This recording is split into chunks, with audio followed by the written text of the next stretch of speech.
everybody, and thanks for joining us on For You Media Africa. In Africa, that is on the continent, what has given room to this rise in protest across the continent with regards to bad governance? Now, recent mass protests across sub-Saharan Africa signal a rising demand for better governance and accountability among political elites, from the youth-led demonstration in Kenya responding to a controversial financial bill and higher living costs to peace dissent or public dissent in Nigeria regarding corruption and poverty. Citizens are increasingly mobilizing for change.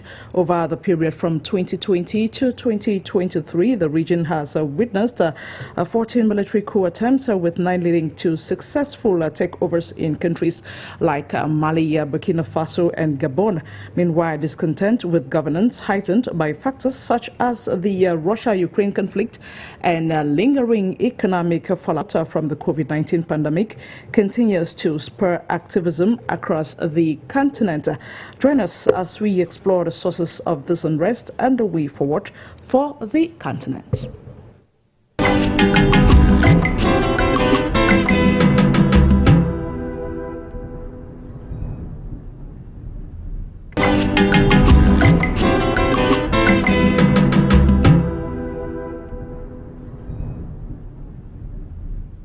It is always a pleasure to know you're watching For You Media Africa, and thanks for joining us this day on another edition of Talking Point. And like I mentioned earlier on today on the program, we are talking about the rise in protest against bad governance on the continent. Recently, we saw a youth come out to the streets in Kenya to protest against the controversial bill that was going to see a rise in taxes across the country, protests that actually led to them calling on the president to dismiss his entire cabinet, as well as resign from his position as president.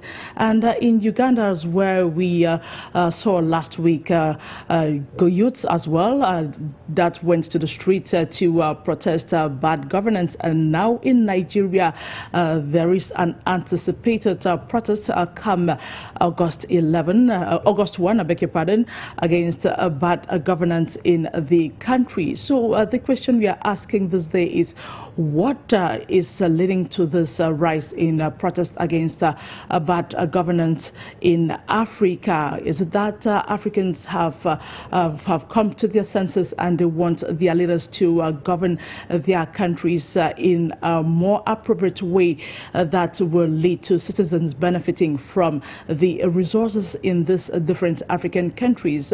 So that's what we are going to be talking about this day on the program. And we have a great panel this day to do exchange of ideas on this edition, and we have 3 gentlemen, and I will begin with Dr. Stanley FONGOD, who is joining us all the way from the United States of America. He is a Pan-Africanist, an economist, as well as an IT expert. Hello, sir, and thanks for honoring our invitation this day. Thank you so much for inviting me, and I hope we have a very fruitful conversation today. And thank those who are joining us also from the different platforms we are streaming on. Thank you so much for always taking our time to be with us and for always accepting our invitation to share your ideas, your insights as to what is happening across Africa and beyond. We equally have Dr. Andy UKWENI, who is joining us all the way from Nigeria. He is an activist as well as a member of the Society for Peace Studies and Practice, SPSP. Hello, sir, and thanks for honoring our invitation.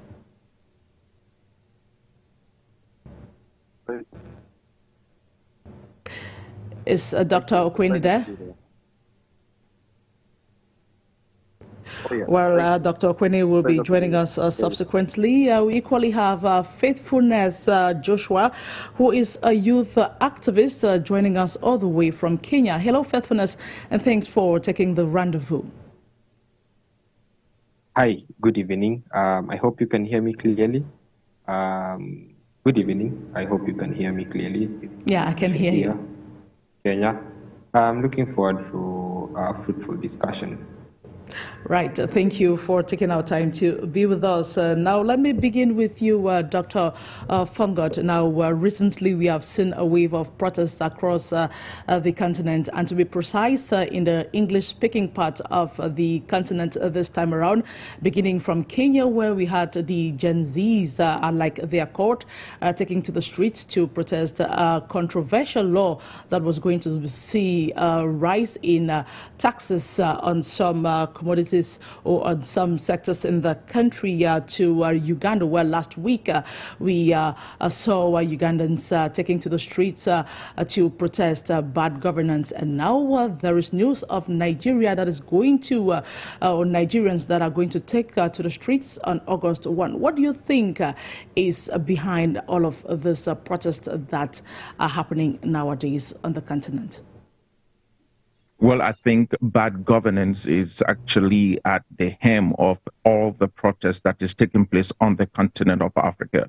Once you have a society and you have a government that does not have the interest of the people at heart, a group of people, a collection of a few who basically shows up in the public arena with nothing else but an ambition to enrich themselves at the expense of everybody else who lives in that particular nation, then that is what basically precipitates, the idea for protest. I have absolutely a lot of respect for men and women who will basically take this route, especially when they go out into the public and say, you know what, we want our voices heard. We are doing whatever it takes to make sure that this level of corruption basically does not exist. We are trying to find ways in which we can find some kind of economic equality. We are finding ways in which we can end the issues of poverty. That's recommendable. We are trying to be able to find ways in which the government can create an environment in which the private sector basically flourishes, where unemployment basically is lowered. Because that's the role of the private sector. That is recommendable. What I find very offensive, and this is something that is tailored across the continent of Africa, and you've seen this even in developed nations, as we basically find ourselves emerging out of the third world framework, as we begin to try to be able to basically move away from frontier markets to become, a little bit more participatory, especially when it comes to the products that we are now developing in the 21st century across the world, as we move over from this draconian era. And we are trying now to be able to find ourselves, in economic terms, by the way, we are trying now to be able to find ourselves basically doing the things we need to do, especially when it comes to producing goods and services that is needed in the 21st century. There is one thing that I find a little bit quite disturbing, and this is the issue of what we do with freedom. Whenever a group of people who have so much gone through a lot of pain are given the opportunity for freedom, what they do in pursuit for the freedom, it's what determines exactly what the future of that particular community would look like. When we begin to burn, I think a couple of months ago, weeks ago actually, when the whole entire crisis in Kenya began, I stated that it was wrong when young people get out on the streets in the name of protest and they start burning public facilities. What is quite ignorant to say the least is we are burning the same things that we built with our money. This is when you say government's money, that money is absolutely taxes. This is what everybody else has contributed in building. This is the nation. Whenever a protest is so limited to a group of people that we do not see the future of the nation, then that protest is absolutely not legitimate. If you are protesting because there's corruption, if you are protesting because of economic inequality, and then you turn around and you start burning businesses, you turn around and you start burning public facilities, you turn around and you start burning every single thing else that has been erected for the nation, not just for some particular individual, that is absolutely stupid. I think that we need to be able to educate our young people to understand that irrespective of the pain you face, we understand the issues of corruption. We have to fight it no matter what. We understand the issues of economic inequality. We have to fight that no matter what. We understand the issues of poverty. We have to fight that no matter what. But we cannot do this, all right, by burning public facilities. We cannot do this by burning up businesses. We cannot do this by showing our disdain, rather than carrying up placards and putting our foot down and say, this is what we want. We'll start raising up and raising, properties to the floor. That is anti-productive, all right? That is uncivilized, that basically says a lot to us as a people, and any form of support to any structures like that is something that it's quite shameful. So we have to be able to distinguish when we talk about protest and when it's outright criminal. There has to be that contradistinction. Otherwise, we will really not even know exactly in the end what is it that we're fighting for. If we are fighting for a liberated nation, let the nation be liberated for its corruption, not that we raise the whole entire structure to the ground in the name of, basically liberation. It's like somebody who is suffering from cancer. And instead of you, or HIV, or whatever disease that may be, and instead of you trying to kill the virus, or trying to be able to kill the cells that has become so corrupted, that is basically destroying the whole entire body, you kill the body in pursuit of killing the disease, then you're a very bad doctor. You are absolutely a very, very bad doctor. We have to find ways in which we distinguish that. Protest is good, let's go ahead, but then please understand that the destruction of public property has no place in any protest.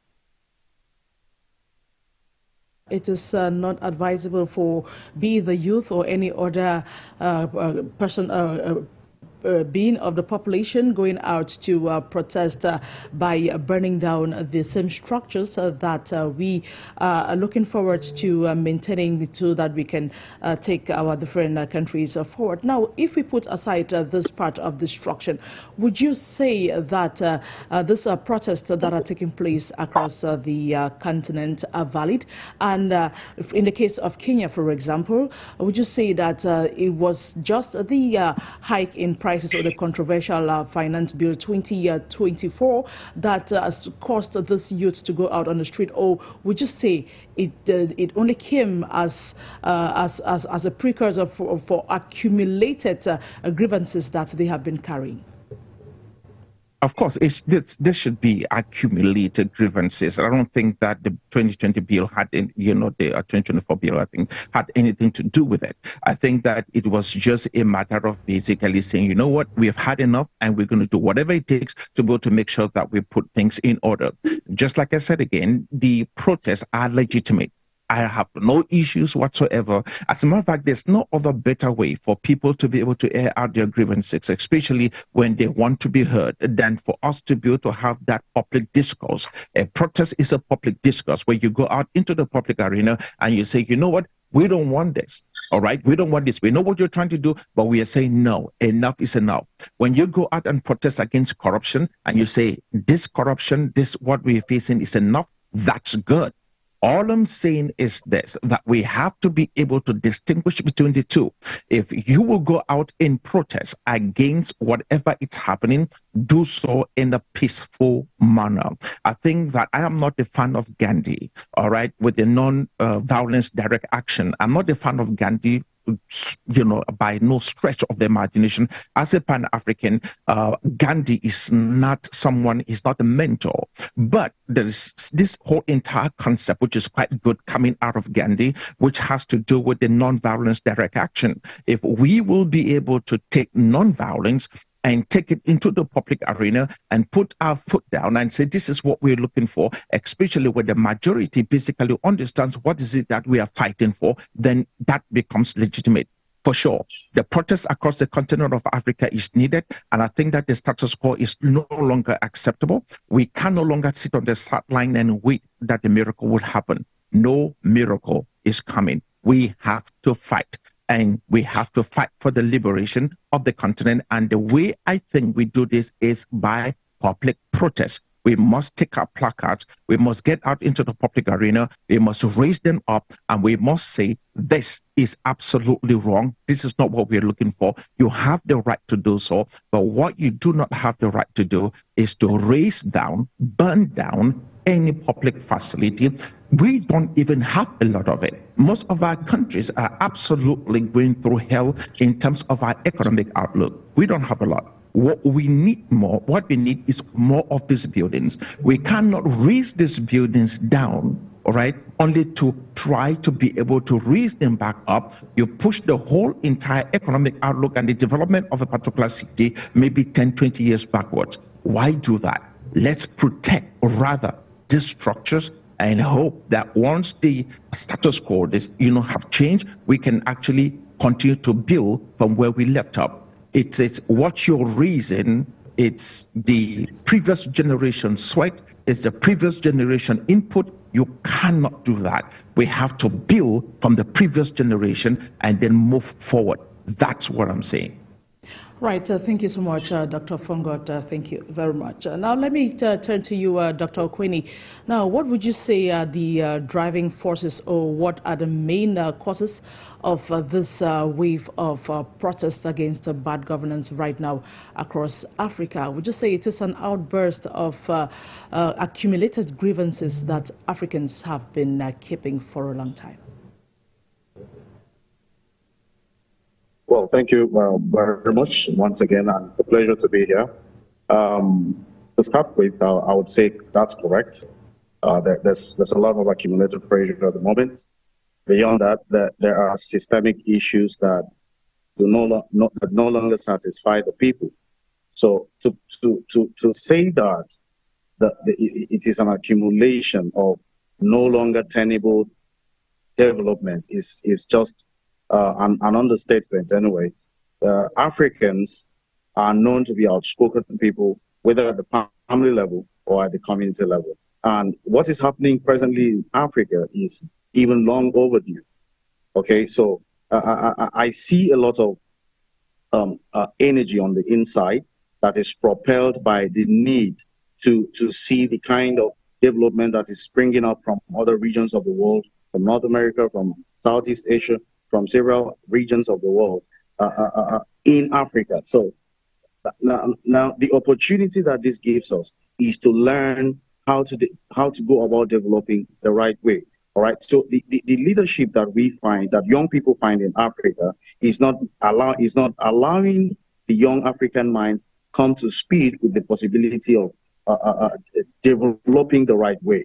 Okay. So that now brings within the individual a sense of frustration that runs across their young minds. Okay, a lot of them have contemplated what could be the way out of these problems. First of all, education is identified as a critical factor in the development of a young person, and then the rate of it in Africa today can no longer be said to be poor. In contrast to Africans who get to be employed, you see a wide gap. You see not just in employability, you also see a huge gap in income. So the income gap is wide, the poverty gap is wide, the housing gap is wide. In fact, hunger is pervasive.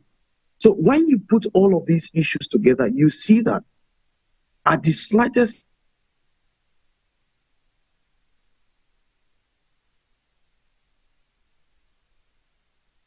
Dr. UKWENI, of course, is going to join the conversation subsequently. Now, let me come to you, Faithfulness. We're talking about protests that are getting ground across the continent against bad governance. And, of course, Kenya started with this protest. We are talking about the Gen Zs that came out to the streets to protest the Finance Bill 2024. Now we are taking a holistic look at this protest. What would you say are the main drivers behind this protest that are taking hold of the continent at the moment?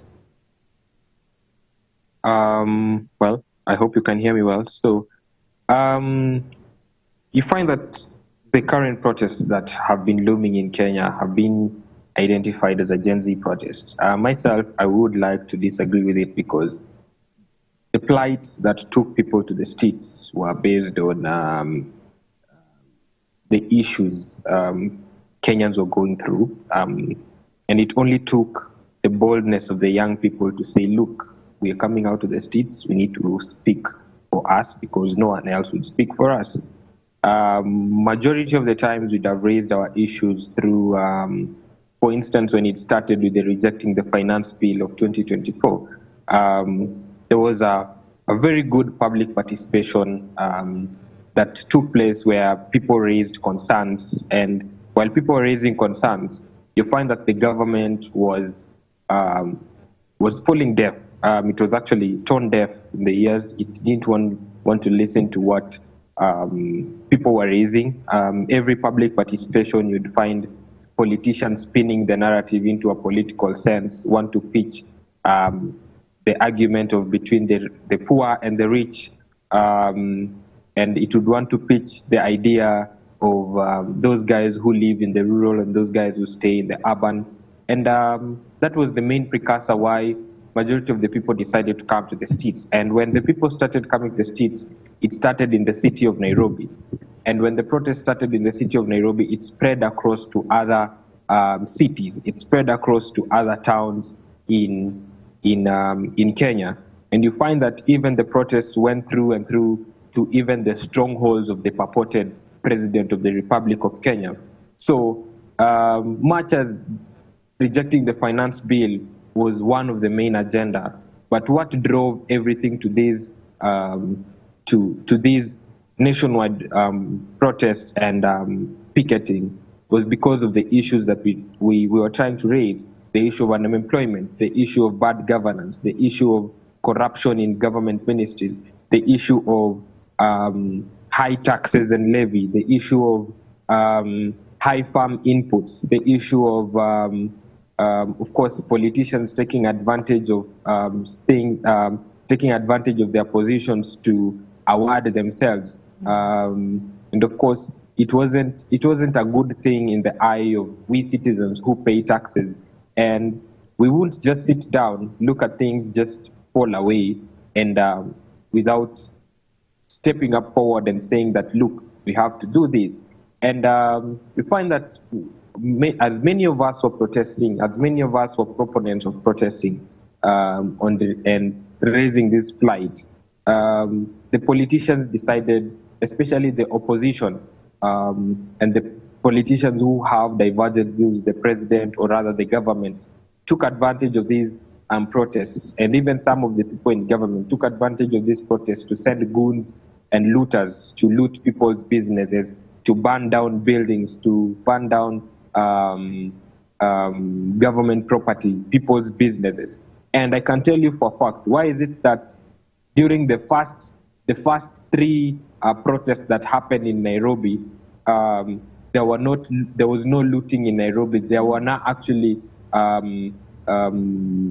burning down of buildings, but through the other protests, they started being, of course, looting by goons, people being stolen things from even the protesters themselves. Myself, I was a victim of it. My gadgets got stolen from when I was in the protest. So the goons took advantage of this protest. And you find that even the police themselves never took keen interest of rather arresting the people who caused this menace. And there were CCTV cameras. There were cameras all over the place. And I remember even through the protests, many of us would tell our friends and would tell people over the social media that whatever is happening, you have your phone. Our weapon is our phone, our mask, and our water bottle. We are not here to cause chaos, but rather we want to record that whatever is going to happen, we capture and document everything. Even through the police brutality, which was also a precursor of why people are still protesting to date. Even people are going to come out to protest even on 8th, is because of the police brutality. People are being killed by the police. People are being tortured. People are being abducted by the police, and the police are actually not taking responsibility of what is happening. So you find that the police are in bed with these looters, with these goons who are sent by politicians. And much as they are being seen on cameras, they're not being arrested. But the police are much more focused on tear gassing people who are protesting peacefully. And you find that even much as we are marching saying that we are peaceful, the police would still tear gas us. They'd want to arrest us. They use live ammunition on us. And you find that this is what really pushes really people to the wall, that they really want to still come out and protest, you see. So what we are championing for is we want proper governance. We want a fair, an equitable share of what we Kenyans ought to own. And there's no point of politicians, especially the president himself, wanting to compare Kenya to Singapore, especially in terms of development. But when it comes to corruption, he wants to compare us with other countries I won't want to mention, which is a very wrong thing. If you're going to match the aspect of governance, for instance, what is happening in Singapore and everything, then we need to deal with these corrupt looters. And what we've been asking for, even when we asked the president to fire the CSs, the point was you fire all the CSs, not bring some of them back, because many of them are corrupt and they're holding hostage the president, which is, of course, a detrimental thing to the progressing of our nation. So you find that the president, of course, has deaf ears. He's tone deaf. We've highlighted that we don't want these CSs. We need technocrats in government. Yet the president doesn't want to listen. I want to tell him that he needs to put trust in the young people. The young people have credentials, they have papers, but there are no opportunities. And this is what we are still advocating for. But still the government is still tone deaf and wants to send people abroad instead of creating opportunities, and especially creating a good environment where even private sector is going to thrive much more well. Because right now, private sector is one of the most suffering entity in the country right now. So, and if you're not going to build on the private companies and investors, we offer room to those kind of people, then we're going to turn this nation upside down. So the moment the government still wants to have a dictatorial rule against its own people, against the constitution and the freedom of rights of the people, it's something that would, of course, still would make many of us to still come out of the streets, because you're infringing our rights. Much as you're not giving us opportunities, you're not giving us room to, of course, improve our livelihoods, you still want to oppress us. And this is something that many of the young people don't want, because look, the young people in Kenya are very well educated. And if you have a large constituent of young people who are very educated and there is no employment and they are very idle, it brings precursor to chaos in the country. And the fact that the government would say that we are causing mayhem, we are causing chaos in the streets, and we're not giving people room to go on with their business. The fact is, the same people who are very corrupt in government and are looting the money in government, the loss of a lot of billions of shillings, is much more than the amount of money the government loses in revenue when we go to the streets. So for this thing to be solved, the government needs to take responsibility. The president needs to know that the people that have held him hostage because he believes that they are loyal to him so that he can micromanage them is a very wrong thing. And he needs to put in technocrats there that are able to make him realize that he needs to resonate with the people. And this is not something that is not only happening in Kenya. This is something that is happening in Africa. And the moment the young people step up forward to rise above the status quo, people, especially the people in power, feel like they own the country, they own that power, and they would want to oppress the people much more. And this is a call to many young people outside, of course, Africa. Step out forward and speak for your country, because if you don't turn up to speak for your country and speak for you, then we are going to have these oppressors reign on us, and we are going to live on our knees. So that is a rallying call for me. Thank you very much, Faithfulness. Of course, what has been happening in Kenya, it may happen to other African countries. The youth are beginning to come out to air their grievances as to what their different presidents, their different governments have to take into consideration if they want the country to move in the right direction. Coming back to you, Dr. Fongod. Now, we are looking at the economic or the economic part of this protest. Now, how do you think economic issues have influenced public dissatisfaction with governance in countries like Kenya, like Nigeria, as well as Uganda? These are the three countries that we are focusing on this day on the program, because these are countries where we have had recent protests and we are still anticipating protests, as it is the case of Nigeria. Right. So, look, two things. First of all, on the economic front, I think that across the continent of Africa, and this is not just a problem with the country of Kenya, this is an African problem. We have educated ourselves out of jobs. We have educated ourselves out of the entrepreneurial spirit. We have educated ourselves into an environment where we have become dependent upon the government. We have educated ourselves, or the government has helped us, educate us to depend on them rather than to become people who have the skill sets to become innovative, create products and create services, that are marketable, basically building wealth like that. No government has the capacity for job creation. I don't know exactly, where that idea came from, that somehow the government creates jobs. The government does not have the capacity for job creation. Either the United States federal government, you go to Europe, no country, no government has the capacity. What the government does is create an environment where the private sector flourishes. The private sector is the one sector that basically builds all the jobs. The government basically just spends money. That's what they do. They have no idea. The government, by virtue of the fact that the government is a non-profit entity, all right, their mindset is not to make profits. They don't really build on making profits. The government makes their money from taxes. They levy taxes, and that's how they run. They spend the money they have. They are not out for wealth creation. They don't understand that. But it is the private sector. I'm talking about the small to medium-sized enterprises. I'm talking about just the sole proprietor, the person with an idea, with a vision, saying, you know what, this is exactly what I want to do. This is what I believe I can do.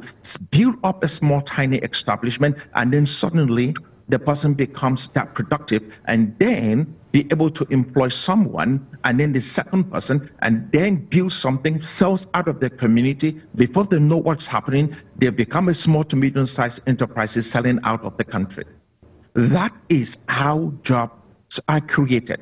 The notion that we have to wait, all right, especially when we have basically, and I think that this is, when I said the problem we have on the African continent is basically in most part our educational structure, where we are educated. You've gone through school, you've done what you're supposed to do, and then by the time you come out, you're sitting on the sidelines waiting that somebody needs to create something. The problem is just because we got educated, by folks who basically believe that that was the same structure, so it becomes a whole entire generation, okay, 2 decades, 3 decades, 4 decades would have gone by, where we have been downloaded the same ideas, the same principles. No wonder most of us who get educated on the continent of Africa looks elsewhere, all right? We have to travel to be educated again in, foreign lands, out of the US, out of Africa, into the United States, into European nations, just so that we can actually become employable. Because most of what we studied on the continent of Africa means nothing. Number two, we are studying, you go to a particular school, and whatever you get trained and educated within that particular system does not allow you to be employable with the local market that you have. you either have to build that market based upon you becoming quite interactive with that market, being an entrepreneur, or you have to find somebody who has started something within the space that you study so that you see how you can collaborate with that individual and you guys build this thing that you're trying to build. I think that we really have to be able to tackle the issues of education and then find ways in which we push the government specifically. When I say push the government, it has to be specifically, extremely specific, to say these are the things that are responsible for building the private sector. Number one, we must be able to find ways in which we bring the country into a place that will allow for foreign direct investors to be able to come in. If that money from outside is not coming in, then the private sector basically will go nowhere. We need to have investors. There has to be people who are coming in to invest in the country. Number two, for any company, any individual who is coming outside, either they are VCs, venture capitalists, anyone who is coming in will look at the political climate of the nation before they do any kind of investing. If the political climate of the nature is not calm, it's not promising, that means because in business you think about longevity. When you come into a particular nation and you bring in your money will only mature over time. We need time, and time, that means that we need to be able to also project that within this particular country, there will be relative peace. But once we are given, to outburst, okay, right now, I think the NPR was reporting Kenya is losing close to about $12 million daily as we speak. Daily, $12 million. Now, that's money that is absolutely coming out of the private sector. And this is money that will be coming in by people who say, you know what, we're thinking about these investments, let's come in, let's put in this money. The protest is great, but when the protests disrupt economic activities, then, we are back to where we are. We have to find ways in which we understand that the private sector, not the government, is the 1% responsible for job creation. Once we put job creation in the hands of the government, we're in trouble. We must hold the government. That's these are economic principles. That's the way it's supposed to be. If we don't do this, eventually we will have the government, and the government will become the largest employer. And since the government is not for profit, and the government becomes the largest employer, taxation will have to go up because you will have to tax the people. Just keep taxing them, raising taxes all ways you can. They'll put levies on taxes, levies on everything you can think of. They will raise taxes up. The same reason why Kenyans are fighting right now. They'll raise taxes up. The finance bill will be times 10 of what it is. Why? Because they need to pay these people that the government has hired. You show up in countries like Cameroon, how many ministers and how many ministries do we have? For what? Just because we are trying to create jobs. Once the government creates jobs, it is not for profit. It is not for profit. It is actually an NGO. Once the government creates jobs, it's a non-profit. It's like a church. All right? They are dependent upon donations. But in this case, the donations will be taxes. And guess who is paying the taxes? This is... I don't know how we help Africans just fully get this. Anyway, we have to fight for the private sector. The private sector is the salvation for the nation, and the private sector builds the middle class. Thank you very much, Dr. FONGOD. Of course, the private sector has a major role to play in any country. And of course, you mentioned that the government needs to do what it takes to make the private sector strive. And if that is not happening, then we are going to continue to have high rates of unemployment in the continent. Now, Dr. UKWENI, I'm back with you, and let me just carry on with what Dr. FONGOD was talking about. Now, do you agree with Dr. FONGOD that it is the private sector that creates jobs and not the government? And what is it that our different governments across the continent are not doing right to make the private sector flourish so much so that we can have job creation more and more on the continent? Okay, thank you very much. I'm sure you're hearing me clearly this time. Yes, I can hear you perfectly. I think what the private sector should do, first of all, is to jointly join the campaign for awareness, entrepreneurship awareness campaign. Okay, because what it has to understand is that it cannot do the job alone.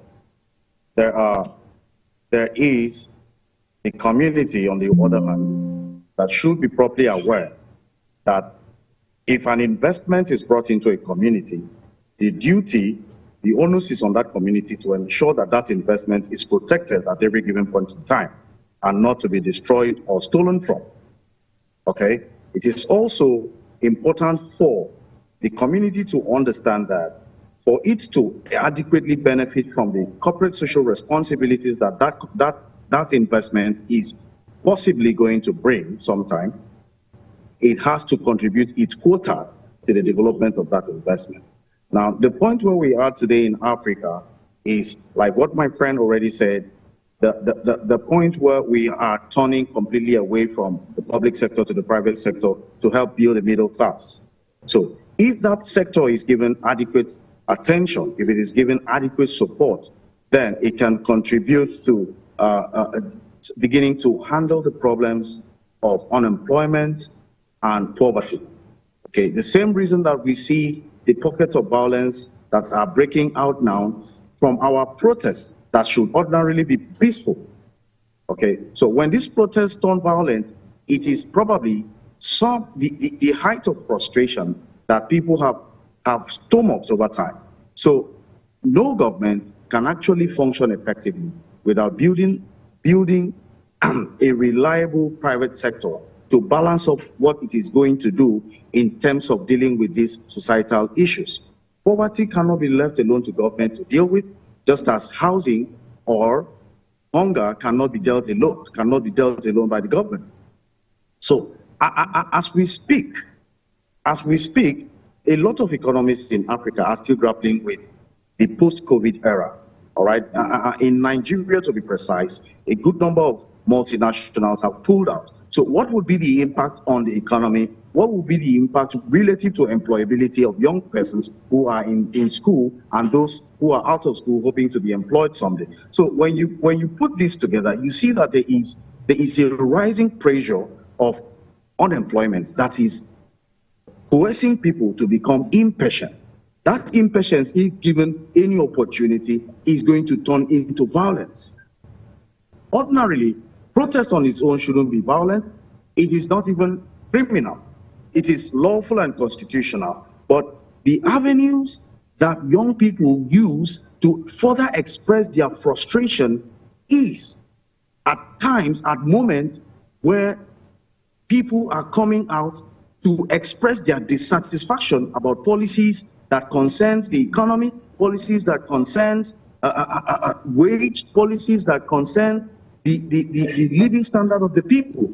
And that's why anytime there is protest in Africa present, anytime there is a protest, there is the likelihood that there is going to be pockets of violence breaking out with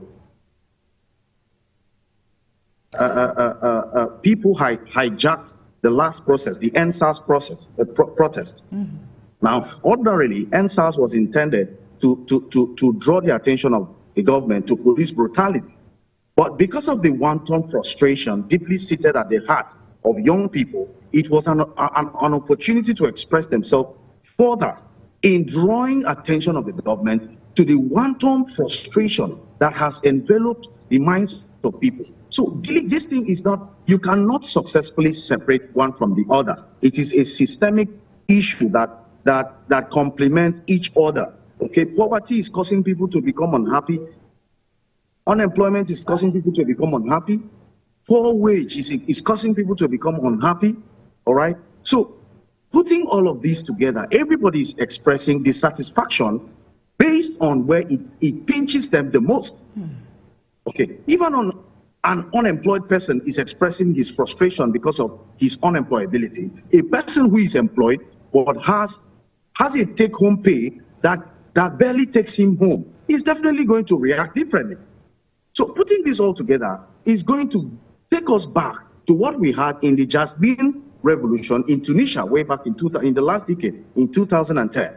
You saw that President Al-Badin Ben Ali attempted to use the security forces to fight off the people. But at some point, the frustration was so much that even the security forces were overrun. At the end of the day, that government was toppled. So if you leave Tunisia and move to Egypt, which followed almost immediately, you see that Hosni Mubarak equally attempted to use security forces to dispel the people, but he failed. So that tells you that it gets to that point where even the security forces could be overrun. So calling attention to protesting should be something, it is an opportunity that gives us all, whether you're on the government side or you're on the other side of the people, that gives us an opportunity to come to a round table to understand what these challenges are. And then there's also the failure among the advisors of government, where they are failing in terms of the real assessment, the need assessment of the nation, the need assessment of the people, the need assessment of the economy. So they give wrong advice that are at variance with the reality. So these policy experts, this management of the national economy must be disciplined enough to understand the real issues and advise the government accordingly, not feeding them with unrealistic submissions. Okay, so away from that also, when you leave Tunisia and Egypt, you see that other countries, Yemen, Bahrain, Syria, Libya, all follow suit. But that was in the last decade. In the recent decade, we have also seen the outbreak of military coup d'etats that is breaking out in Africa. We have Gabon, we have Chad, we have Niger. These are all different variants of protest. Protest about repressive regime, about governments that are completely different from the people. Mm-hmm. So that, for example, is one way of dealing with issues that concerns the economy relative to how it affects the people. Thank you. Thank you so much, Dr. UKWENI. Now, I will stay with you. You were talking about the private sector, and we are talking about unemployment, which seems to be one of the major causes as to why people go out to the streets to protest. Would you say that the government has what it takes to make the private sector strive? And if that is the case, what is stopping the government from investing in the private sector so much so that we don't have this issue of unemployment recurring on the continent? Well, the government has all it takes to make the private sector thrive. Because whether you like it or not, the private sector needs the government, which is the regulating big brother, for it to thrive. You cannot get, whether you are a local investor or a foreign investor, you need clearance papers, you need license that the government only can issue. The government also doubles as the regulator at every given point in time. Mm-hmm. So what this means is that the duty is on government, all right, to set priorities, okay? But of course, simply it is national economic planning or national planning. Most countries in the world has a ministry dedicated to national planning. So what does the Ministry of National Planning do? The Ministry of National Planning takes it as a duty to do a forecast of the economy and give projections what it is able or what it can possibly achieve in whether it peaks quarterly or yearly or otherwise anyway. So if an economy, that's one. Two, the enabling environment for this private sector to run smoothly can only be provided by government. And I will mention a few factors that affect the efficient operations of private sector. For example, power. How well is power managed? We have had in Nigeria moments where the Minister for Power diverted funds meant for that purpose. We have had moments in Nigeria where finances meant for pensioners, retirees of government, have been diverted, including the police that is deployed to fight protesters. The pension funds for police have been diverted. So To answer your question clearly, government has a duty to deal with regulating the sector, the private sector, in a manner that brings results, in a manner that guarantees security of lives and investment, in a manner that gives value to the workers. You cannot pay a worker peanuts and expect him to go home and be a happy worker. All of these things propel provocations and anger. So the government should look at dealing with the issues of power, dealing with the issues of road networks, really dealing with the issues of telecommunication. Right. When these issues are adequately dealt with, and even proper education, when these issues are dealt with, you would see the private sector would begin to thrive. You no longer need to power your generators if you're running your business. Okay? Now, we pay taxes to government, all right? As a small business, for example, if you pay taxes to government, tell me why you should power your generator. If you pay taxes to government, tell me why you should pay security to secure your facility. All of this should be naturally provided by reason of being a law-abiding citizen, paying your taxes duly. So if the enabling environment is not provided, then the private sector would necessarily suffer. So I think that is the crux of the matter. There is no way out other than a proper symbiotic relationship between the public sector and the private sector coming together to say, look, this is our must achieve, and then all that must be done to achieve it should be done. Public office of holders that are diverting funds should be adequately dealt with. That calls to attention what the judiciary looks like at the moment. The judiciary is weak and requires a lot of cleansing, so that where a public officer is found wanting, the adequate penalties deserving of such conduct should be meted out without fear or favor. This is how to improve business in a territory. This is how to restore the confidence of investors to get into an economy and sink in for foreign investment in that country. At the moment, we have the reverse, because like I told you earlier, we have a lot of multinationals pulling out of the country. Others are selling out their investments in those countries to other businesses.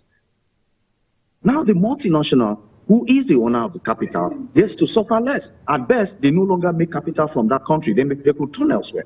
But what would be the impact on the local economy, on the people, the young people who need to be employed? Okay, what is the impact? The consequences is a long queue of brain drain. A long queue of brain drain. Nigerians no longer care these days wherever. In fact, whether where the territories where they are going to is receptive to blacks or not, it is not even the issue. They just go for the sake of living the continent, for the sake of living the country. That is not where we should head as a people. I think that we have enough resources to sustain this continent. We have enough mineral resources, manpower, and I think it is timely that we begin to deploy technology to bring into the areas of our economy that is suffering, for example, the agricultural sector, the manufacturing sector, the mining sector, so that we can activate these areas, the power sector, we can activate this area and bring in private sector players to invest into that sector. And not long from now, we can begin to see positive impact. Okay, we can begin to see positive impact. I have been on your program some time ago when we talked about migration and the fearful manner with which young Africans are going through the desert just to exit this country. Some of them are traveling with hand canoes just to get out of this country. So that is a dangerous place to find yourself as a people. We should, as a matter of urgency, sit down on the table, talk to each other, deal with issues headlong the way they should be dealt with. Thank you. Thank you very much, Dr. UKWENI. The youth have to sit up. And of course, the government has to work hand in glove with the private sector, so much so that we can curb some of these issues that are pushing people to the street. We have food insecurity, we have high taxes, we have unemployment. And if the government has to work with the private sector, I think a lot of these problems can be solved, like you have rightly said. Let me come back to you, Faithfulness. We are talking about the private sector and how the government is influencing the private sector to act positively towards creating employment. For you mentioned earlier on during your first intervention that one of the problems that actually is sparking this protest in Kenya is unemployment. And when you look at the Kenyan government and the private sector, would you say the Kenyan government is giving the private sector that chance to strive in the country? My answer would be warm, because they just after COVID, you'd see a lot of companies scaling down, many companies, majority of the private sector companies closing down. And of course, that caused a shakedown in the country. The country was trying to rebuild, and as a matter of fact, as it was trying to rebuild, there were effects of now COVID. Thereafter, we experienced elections. We had a new government taking in. The new government had its own policy, and some of the policies that the government decided to take into consideration was punitive measures that would in turn cause a lot of private sector companies to close down. So, can you hear me? Yeah, I can hear you. Carry okay. I can hear another noise from the background. What happened was the private sector, those private, there were looming shutdowns, especially in companies. Many of the people got fired, and this got detrimental. And the main question is the government really willing to listen? And much as you'd hear the government saying that it's trying to create avenues for private sector to thrive, you know, there's a lot of action that needs to go in contrast to what the talking is.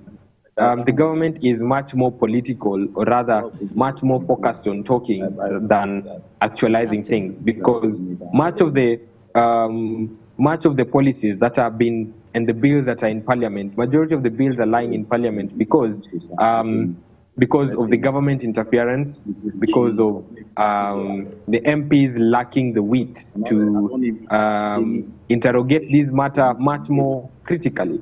And you find that even much more of the majority of the people, and especially these, I'd say, especially us, the young people, we have access to government opportunities. And when you're given access to government opportunities, of course, it means that some of us are able to do business with the government.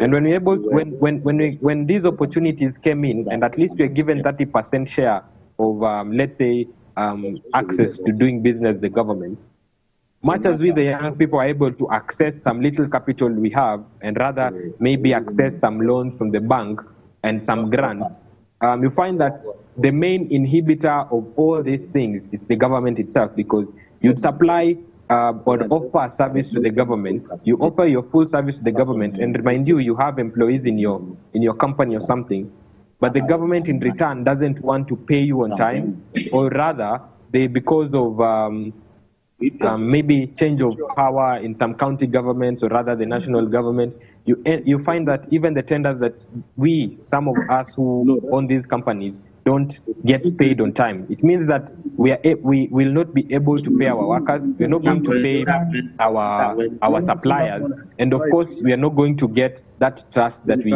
used to get before. And mind you, even the banks themselves would not want to listen to you, or rather would want to auction you. So the main question is, the government really isn't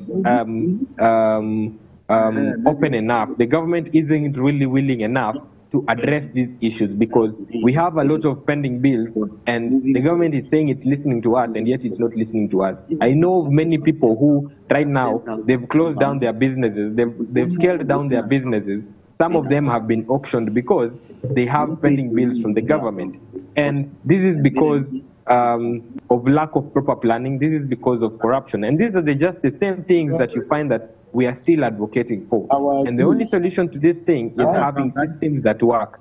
And if these systems that are being implemented by the government are going to be implemented by the people who are corrupt, then the systems are not going to work. So the much effort in especially creating an environment for every one of us to do business, for private sector to thrive, is the government's willingness, and especially its employees, to ensure that the systems are working. Let the people who are convicted, the people who are found corrupt, let them get arrested and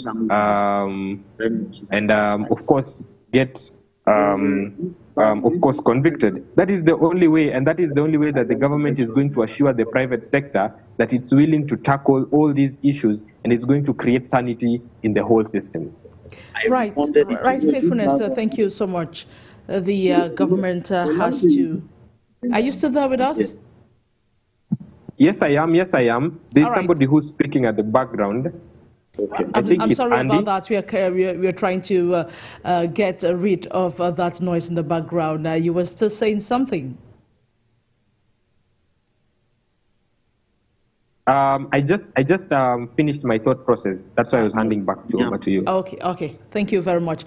We have just a few more minutes to be together. Maybe you just give us your last words with this protest. So what is the way forward with this protest that are continuing to carry on or to increase in the continent? Because we know this is not where it ends. We do not see the protest in Uganda coming up, even the one in Nigeria that is still to take place. And we are looking forward. Who knows what the future holds. So what is it that, what advice, just in a few words, can you give to different African governments to see into it that we don't have this protest recurring? What I'd say is the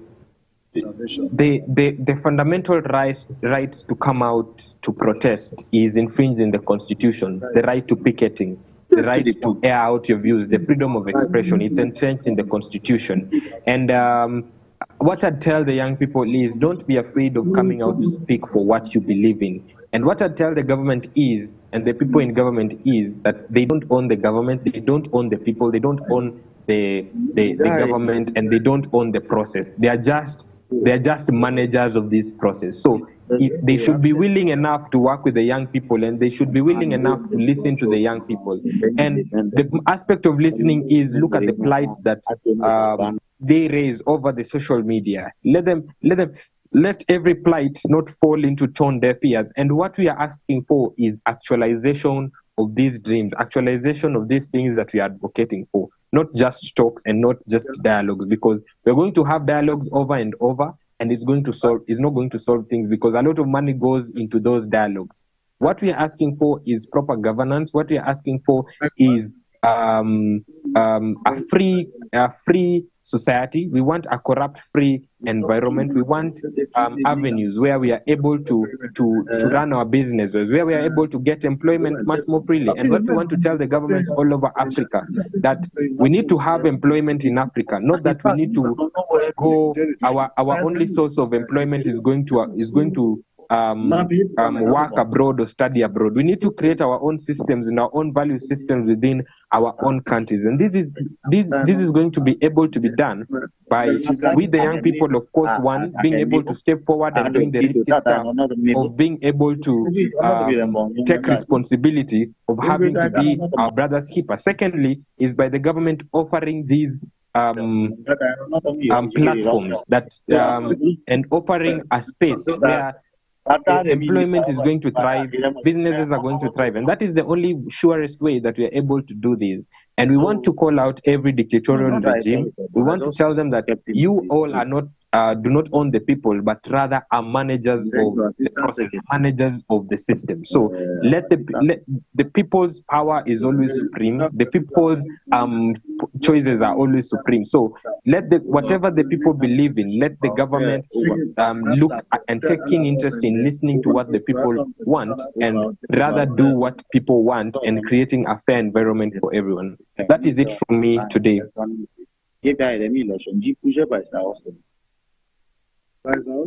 Back to you. People to be able to see how the country can move in the right direction. Dr. FONGOD, we have just a few more minutes to be together. Your last words before we go. What advice can you give to different African governments so much so that we don't see this protest recurring on the continent? So what do our leaders need to do to get the people on the same level with them?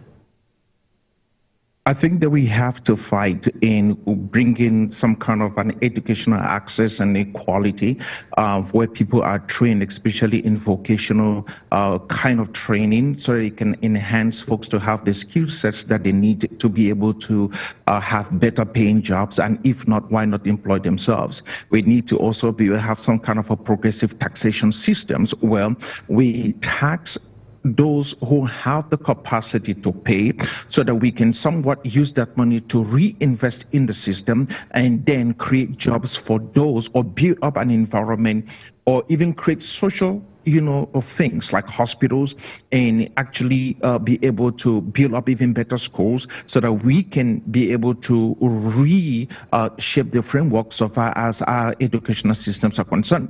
In the cases of taxation, I think we need to also be able to make sure that foreign investors who come in to invest in the country, because obviously, Africa, it's just as its infancy so far as, investing in the continent is concerned. We are just budding. If we are able to do that, we should be able to put a mandate that says if you have done, or if you have made X amount of money in relationship to profit, you cannot take that profit out of the country, all of it. You will take a portion of it out of the country, but a particular portion of it must be reinvested in the system. You cannot have a foreign company that shows up in a place like Kenya and basically carries everything out of the country. That's basically counterproductive, to the progress of the nation. So we must be able to institute this across the continent of Africa.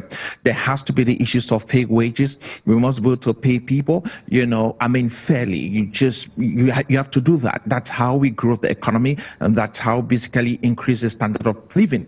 As the wages continues to be low, standard of living will also continue to be low. And then those who are basically moved from the level of poverty to the middle class, will basically be quite small. In order for us to build a robust economy, we must be able to build the middle class. For the middle class to survive and thrive, the government must be able to give access, by encouraging, foreign direct investors and encouraging young people to participate in the market, to become young entrepreneurs. That's my vision for Africa. That's what I think we should do. We might protest, but the underlying factor is we must be able to build up a strong economy. And if our protest will not lead to building a strong economy, then our protest is useless. Let's try to build up a strong economy. If we build up a strong economy, everybody wins. Right, Dr. FONGOD, thank you so much. If Dr. UKWENI is still with us, just in a few seconds, can you give us your last words? What advice do you give to different African governments to help our nation strive so much so that we don't see our young people getting onto the streets every now and then? Well, okay. So first of all, the government must realize that protesting has come to stay. It is now a recurrent decimal, and they should become more aware of the kind of draconian policies advisors send to their text. That is very important. Secondly, the economy of every nation, poverty. Dealing with this is how to deal with any form of insurrection. That is to say that the safety and security, the human security of the people must be given priority. If the human security of the people is not given priority, then protesting has come to stay, and there is no other way. Human security must be given its rightful place. That is the only way out. Thank you. Thank you very much, Dr. UKWENI. And like Dr. FONGOD said, if this protesting